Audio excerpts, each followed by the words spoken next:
Welcome to SAT Prep Thursday. Today we're doing College Board SAT Practice Test number 3, Part 3. This is a no calculator section. Also, there's a file link in the description for this practice test. A painter will paint N walls with the same size and shape in a building using a specific brand of paint.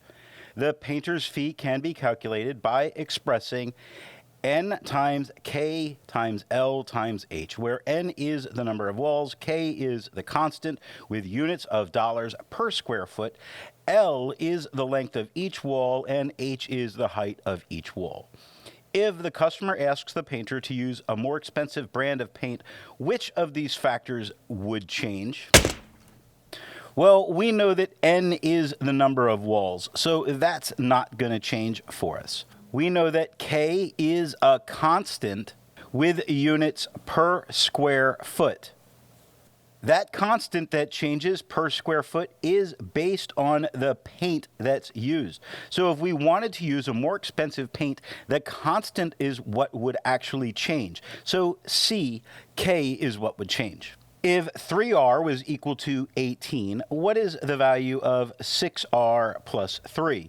So how about we just simply start with this by solving for R, so that R is equal to 6. This means that 6 times 6 plus 3, or 36 plus 3, and that would give us 39. D is the answer. Which of the following is equal to a to the 2/3 power for all of A? Well, a to the 2/3 power is the same as a squared to the 1/3 power. The 1/3 power means that we can be looking at the cube root of a squared, which is D. The number of states that joined the United States between 1776 and 1849 is twice the number of states that joined between 1850 and 1900. If 30 states joined the United States between 1776 and 1849, and X states joined between 1850 and 1900, which of the following equations is true?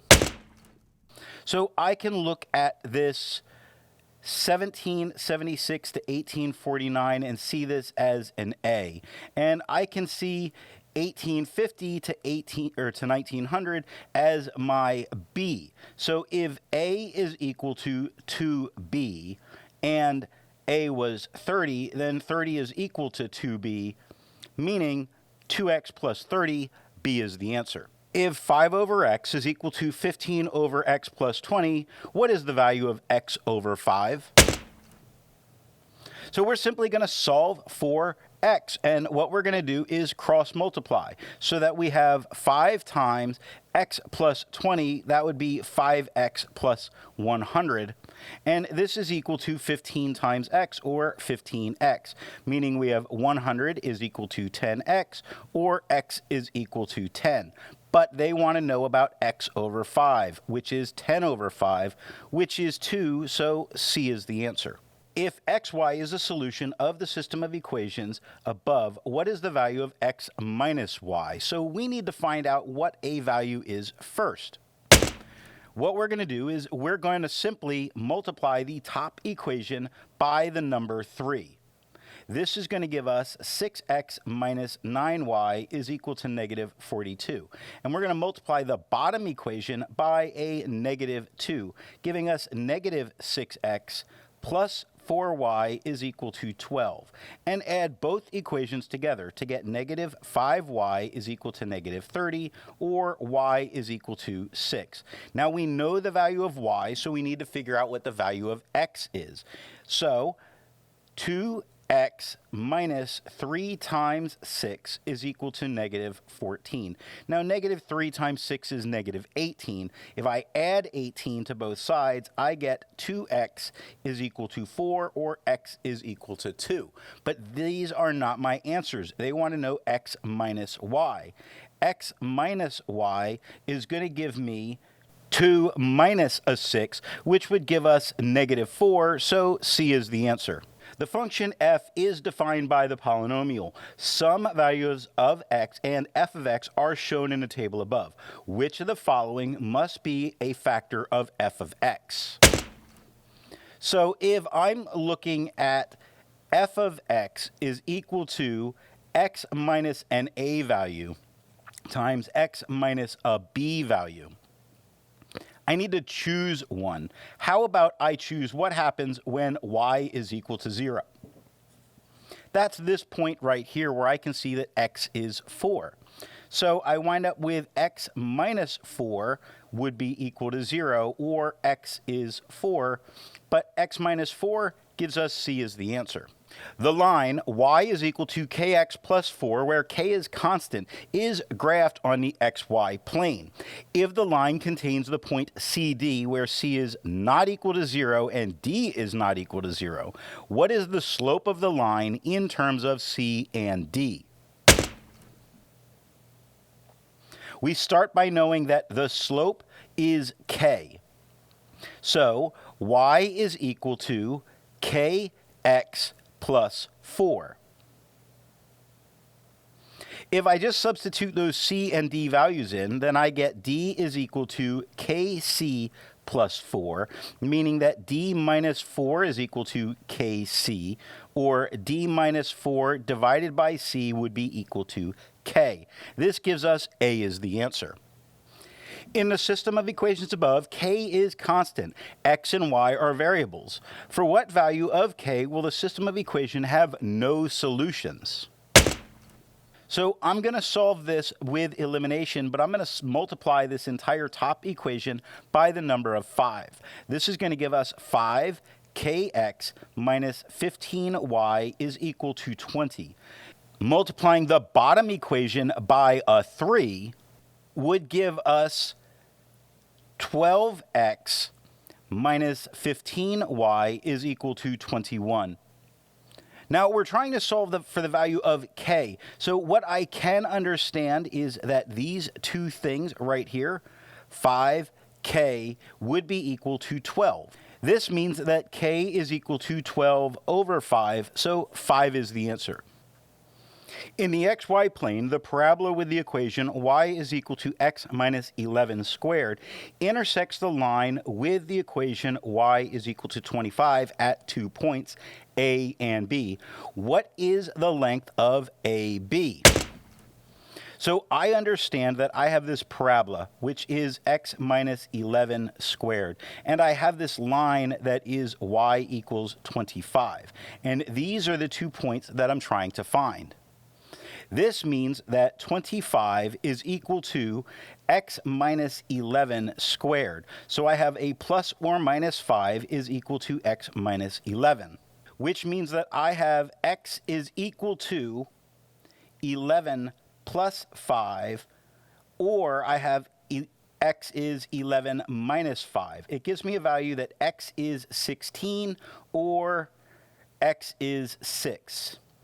In both of these cases, we're looking at y is 25. So if I were to apply the distance formula to say that d is x sub 1 minus x sub 2 squared plus y sub 1 minus y sub 2 squared and all of that square rooted, then I would get the distance is the square root of 6 minus 16 squared plus 25 minus 25 squared, all square rooted. Now that'll be a 0 and go away.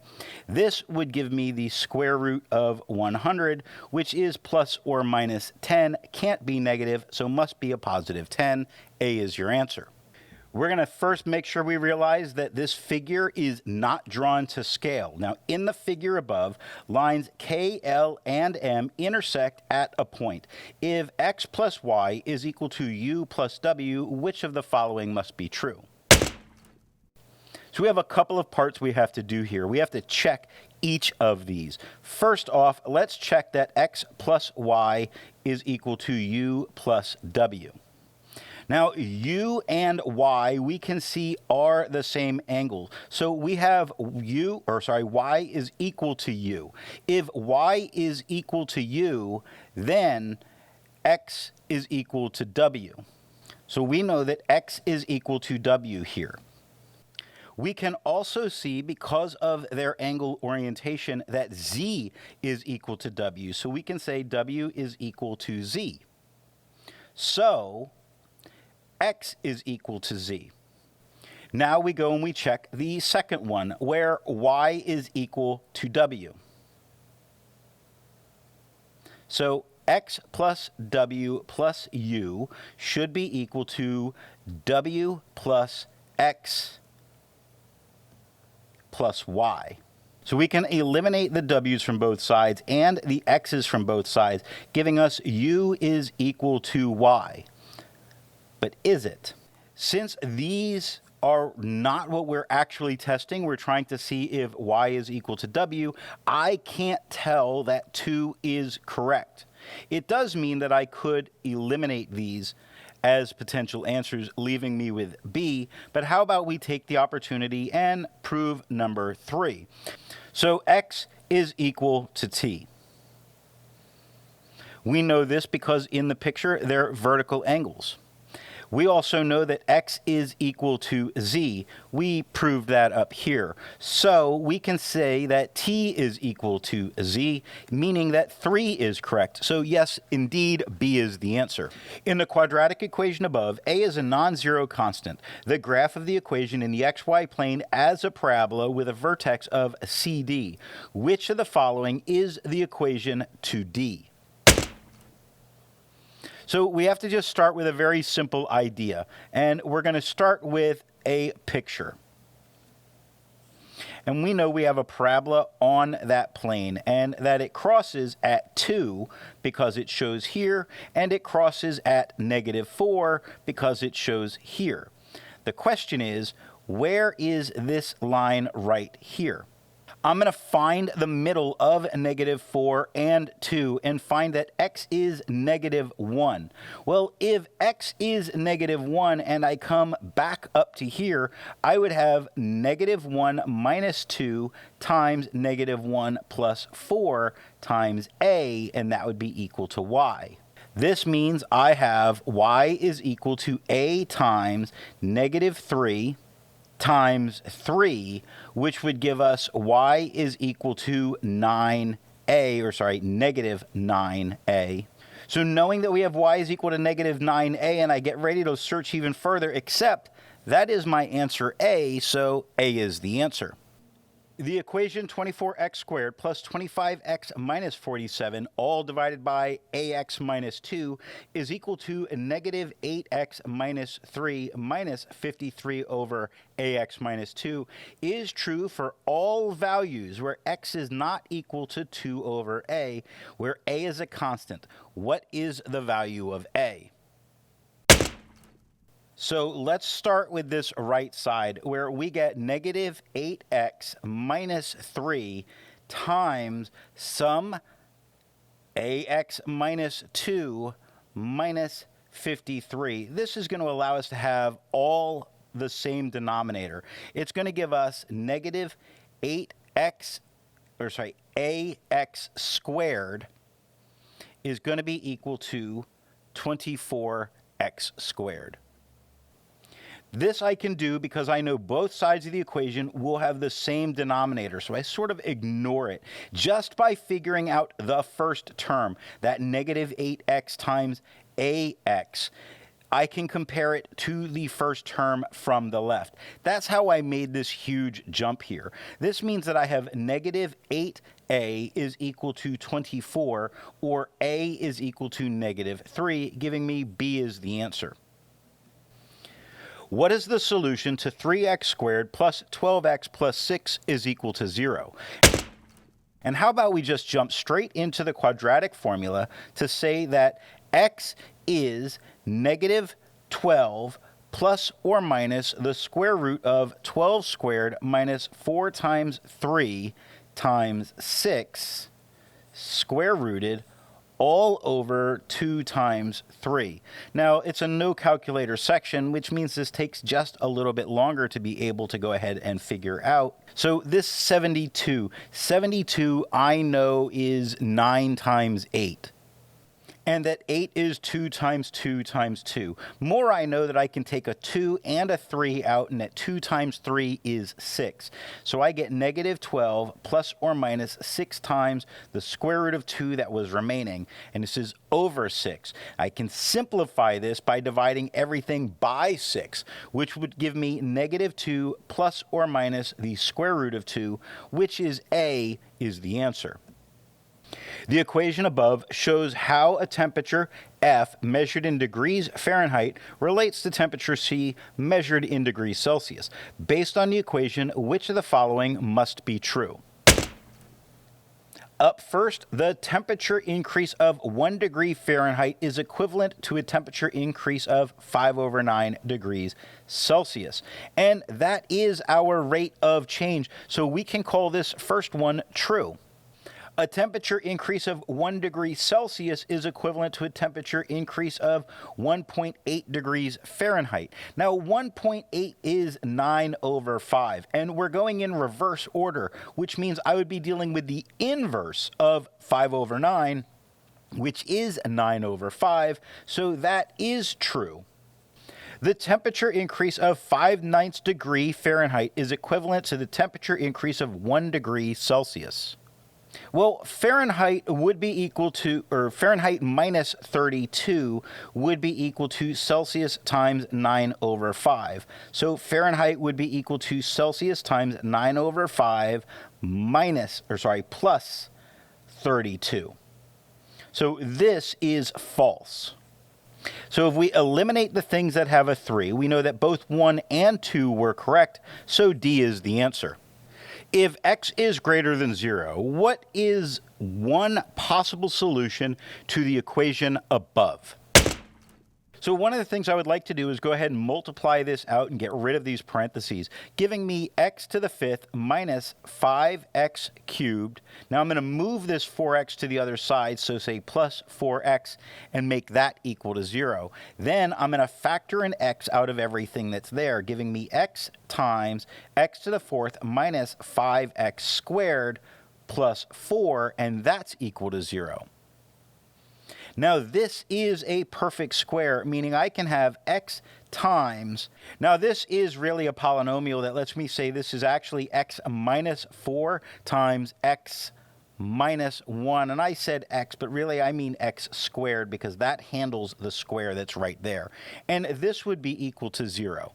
So I can factor these because what I see is x times x plus 2 times x minus 2, and that takes care of this one. To take care of this one, I would have x plus 1 times x minus 1, and this is equal to 0. Now I have 5 possible solutions that are going on here. One is that x could be 0. The other is that it could be negative 2, but remember it must be greater than 0, so that's not an answer.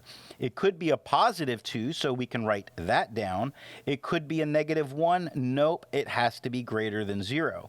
But it could be a positive 1. So I get 1 and 2 is the answer. If 7/9x minus 4/9x is equal to 1/4 plus 5/12, what is the value of x?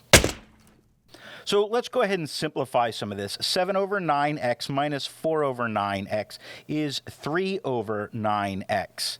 And 1/4 plus 5/12, well, 1/4 is the same as 3/12, which is now 8/12 as the right side of this equation. But I'm solving for x, so x is 8/12 times 9/3.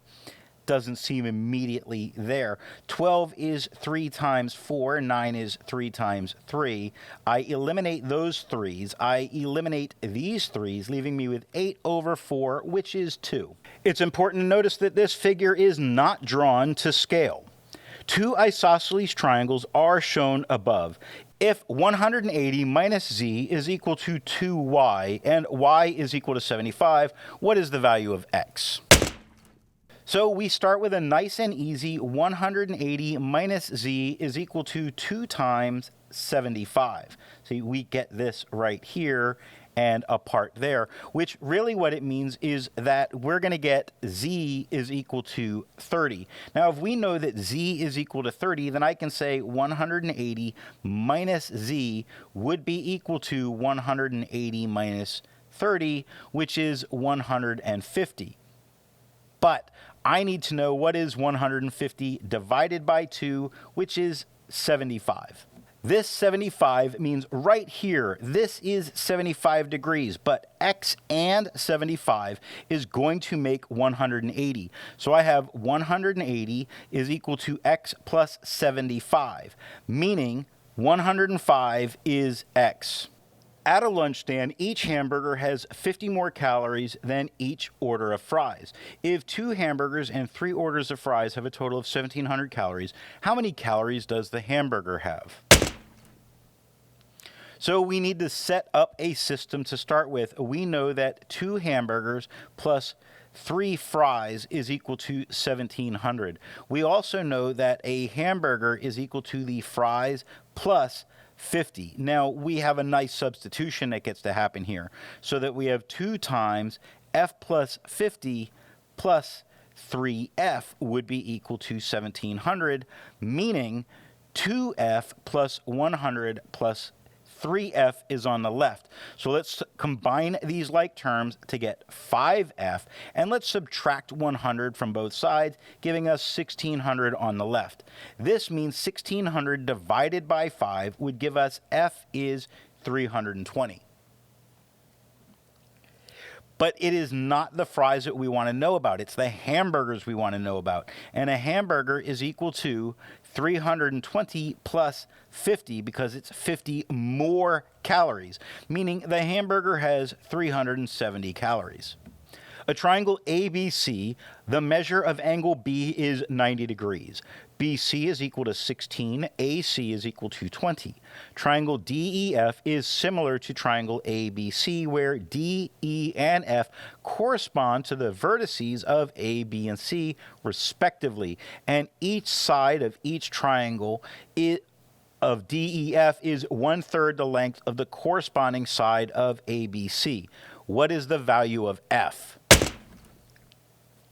This seems like an awful lot to unpack here. Let's draw an ABC triangle. So we have A, B, and C. Now we know that angle B is 90 degrees. We have a 16, 12, and 20 as the side lengths. To make its corresponding triangle, which would be 1/3 its sides, we're going to go D, E, F, and angle E is a right angle. So if we have a 4 and this is all 1/3 the size, what we're really trying to figure out is this angle right here. They want to know about the sine of angle F. This is the sine of the angle is equal to the opposite over the hypotenuse.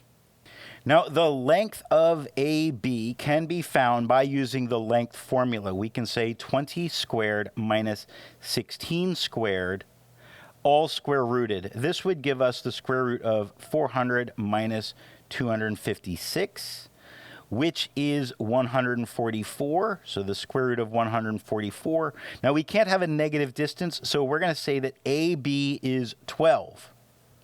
Now, we're going to look for the sine of C by looking at the sine of F. The sine of C is equal to 12 over 20. This would be equal to 3 over 5. So the sine of F would be equal to 3 over 5.